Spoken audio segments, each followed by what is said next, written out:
What ctDNA can be is a harbinger of a likelihood that a patient is going to recur, or as ctDNA can tell you, if it remains low, that there's a stronger after a local therapy, for instance, that there may be a stronger likelihood that it will stay low, and that there's less likelihood of metastatic dissemination to other organ systems. And so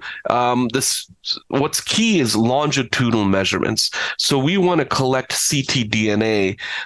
across time, and we want to see if the ctDNA or the minimal residual disease assays can predict for those patients who will have longer intervals of freedom from disease after they receive local therapy. Or better yet, if we can identify some genetic markers from the tumors themselves, from the ctDNA they're shedding, and or specific genetic uniqueness of the host background, the person,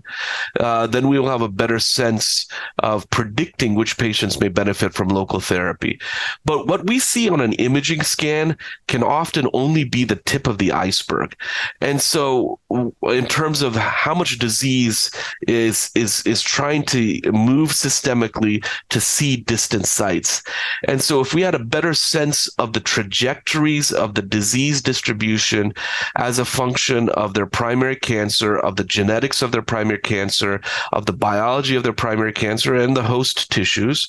as well as the patient's unique response to therapy, then we would be able to better predict and identify the optimal patients for local therapy.